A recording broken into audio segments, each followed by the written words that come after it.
नमस्कार, शाम के 3:30 बजने वाले हैं और मैं हूं आपके साथ दिव्या तिवारी। लखनऊ में चलती बस आग का गोला बन गई। हादसे में 5 लोग जिंदा जल गए और जांच में सामने आया कि बस का परमिट 3 साल पहले ही खत्म हो चुका था। इस खुलासे के बाद सवाल उठना लाजमी है कि आखिर सड़कों पर ऐसे कितने ताबूत दौड़ रहे हैं। जी उत्तर प्रदेश उत्तराखंड की टीम ने ग्राउंड जीरो पर जाकर इस बात की हकीकत जानी कि आखिर तय मानकों के हिसाब से कितनी बसें चल रही हैं और परिवहन विभाग कितना मुस्तैद है। देखते हैं रियलिटी चेक के ये स्पेशल रिपोर्ट।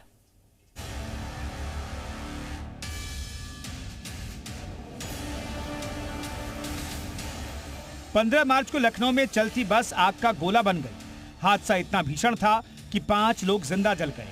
कई लोगों ने जैसे तैसे बस से कूदकर अपनी जान बचाई। मामले की जांच हुई तो सामने आया कि बस बागपत में रजिस्टर्ड थी और उसका परमिट 2023 में ही खत्म हो चुका था। अब सवाल यह है कि आखिर सड़क पर बिना फिटनेस कितनी बसें दौड़ रही हैं? सफर के दौरान मुसाफिर कितने महफूज हैं? जी उत्तर प्रदेश उत्तराखंड की टीम ने जायजा लिया। सबसे पहले जी मीडिया की टीम लखनऊ की सड़कों पर पहुंची, जहां इस बात की हकीकत जानी कि हादसे के बाद परिवहन विभाग कितना एक्टिव हुआ। यहां अधिकारी सड़कों पर मुस्तैद नजर आए। ये बसें जो अलग अलग जगहों से चलकर लखनऊ आती हैं, आप देखिए तस्वीरों में तो आरटीओ और इंस्पेक्टर कर रही हैं, क्योंकि जिस तरह से कल बस में आग लगी उसमें इमरजेंसी गेट के पास सीट था, फायर सिस्टम नहीं था और इसके अलावा तमाम ऐसी कमियां मिली जिसकी वजह से 5 लोगों की जान चली गई। मैम, क्या क्या कमियां होती हैं बसों में जिसकी वजह से इस तरह की घटनाएं होती हैं? ये जो है, जो मानक बताए गए हैं उस हिसाब से इनको चलना चाहिए। जैसे इमरजेंसी गेट जो लगा हुआ है वो उस जगह पे स्थान होना चाहिए, हथौड़ा होना चाहिए, जिससे इमरजेंसी में जो है पब्लिक उसको खोल सके। लखनऊ का परिवहन विभाग सख्त हो गया है। बिना परमिट के, बिना मानकों के चल रही बसों पर सख्त कार्रवाई की जा रही है। उनके मालिकों के ऊपर भी कानूनी कार्रवाई हो रही है। पीछे का जो पार्ट है वो उसमें शीशा लगा हुआ है कि नहीं है, ताकि रियर व्यू का एक क्लियर व्यू मिल सके। फायर एक्सटिंग्विशर बस में रखा हुआ है कि नहीं, फर्स्ट एड बॉक्स बस में रखा हुआ है कि नहीं। इस अतिरिक्त सीटें ऐसी जगह तो नहीं लगी हुई हैं या अतिरिक्त सीटें लगाकर उसको असुरक्षित बनाने का प्रयास तो नहीं किया गया है। ये सब जो एक नॉर्म्स हैं बस को सुरक्षित चलने का या यात्रियों की सुरक्षा है, इन सब की चेकिंग हमारे परिवहन विभाग के प्रवर्तन अधिकारियों द्वारा की जाती है ताकि उसका संचालन सुरक्षित तरीके से किया जा सके। लखनऊ के बाद बात करते हैं बलिया की। यहाँ लखनऊ हादसे के बाद परिवहन विभाग एक्टिव नजर आया। परिवहन विभाग के यात्री कर अधिकारी ने बस की जांच करते हुए कागजात सही पाए। वहीं जी मीडिया की टीम ने जब बस में लगा अग्निशमन यंत्र देखा तो उसकी हालत क्या थी, आप खुद ही देख लीजिए। देखिए, ये अग्निशमन के लिए इन्होंने एक छोटा सा ये रखा हुआ है इतनी बड़ी बस में जो है, और इस पर डेट भी नहीं लिखा कि कब का इन्होंने भरा है और इसके अंदर मकड़ी के जाले लगे हुए हैं। आप समझ सकते हैं कि कितनी सुरक्षित ये बस है और सुरक्षा के कितने इंतजाम इसके अंदर हैं। वहीं जब ड्राइवर से पूछा गया कि क्या उसके पास कोई मेडिकल किट है तो उसका जवाब था कि मेडिकल किट नहीं है। अब सवाल यह है, अगर बस किसी हादसे का शिकार हो जाती है तो यात्रियों का प्राथमिक उपचार कैसे होगा? यानी कि जी मीडिया के रियलिटी चेक में बलिया की एक बस फेल साबित हुई।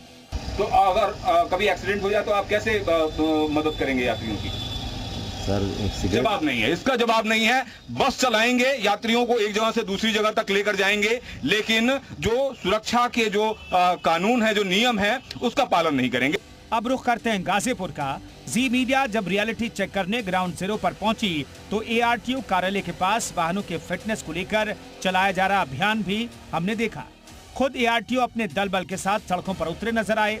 एआरटीओ ने बताया कि 52 वाहनों का फिटनेस को लेकर चालान किया गया है। इन दिनों जैसे लखनऊ में बस हादसा हुआ था जिसमें बस में आग लगने से 5 लोगों की मौत हो गई थी, ऐसे में शासन के निर्देश पर हमारे एआरटीओ विभाग सड़क पे है और वो भी वाहनों के फिटनेस की जांच कर रही है।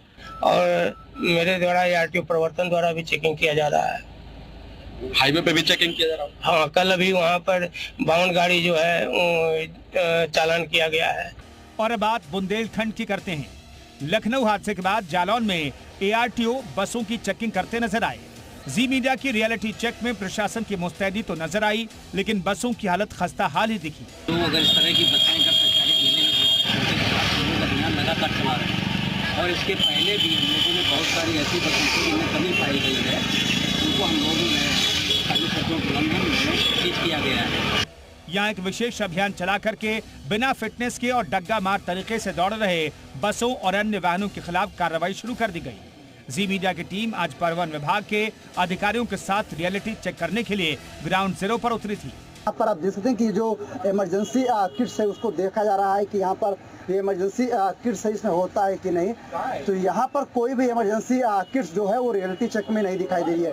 अगर कोई घटना होती है तो इनके पास इमरजेंसी किट नहीं है। ऐसे में जो परिवहन विभाग के जो अधिकारी हैं उनके द्वारा लगातार बसों का चेक किया जाए। जी मीडिया की रियलिटी चेक और परिवहन विभाग की टीम को इमरजेंसी फर्स्ट एड किट नहीं मिली। इसके बाद परिवहन विभाग के अधिकारी द्वारा इस बस का 500 का चालान भी काटा गया। एक बस ऐसी मिली थी जिसके फर्स्ट एड बॉक्स में कोई मेडिसिन नहीं थी, तो उसके खिलाफ हमने चालान की कार्रवाई की है और जो बस के संचालक थे उनको सख्त हिदायत दी है कि दोबारा ये घटना ना हो। फिरोजाबाद में भी जी मीडिया की टीम ने प्राइवेट बसों का रियलिटी चेक किया। लखनऊ हादसे के बाद कम बसें सड़कों पर दिखाई दी, लेकिन जो बसें दिखी उनका हाल खराब ही था। आग बुझाने के इंतजाम देखे तो उसकी हालत खस्ता थी। एक बस में तो आग बुझाने का सिलेंडर जो कार में प्रयोग किया जाता है वो रखा हुआ मिला। वहीं जवाब मांगने पर ड्राइवर भागता हुआ नजर आया। दादा कहाँ जाएगी ये गाड़ी? कहाँ जाएगी गाड़ी? हैं? बेटा तो ये गाड़ी के कागज हैं कि नहीं है? अरे आप टिकट तो आप काट रहे हो, आपके हाथ में है। बहरहाल लखनऊ हादसे के बाद जी मीडिया के रियलिटी चेक में परिवहन विभाग के अधिकारी तो मुस्तैद नजर आ रहे हैं, लेकिन बसों की हालत जस की तस बनी है। अब सवाल ये उठ रहा है कि प्रशासन किसी अनहोनी के बाद ही क्यों अलर्ट होता है। अगर ऐसी मुस्तैदी हर दिन दिखाई जाए तो लखनऊ हादसे जैसी अनहोनी न हो। ब्यूरो रिपोर्ट, जी मीडिया।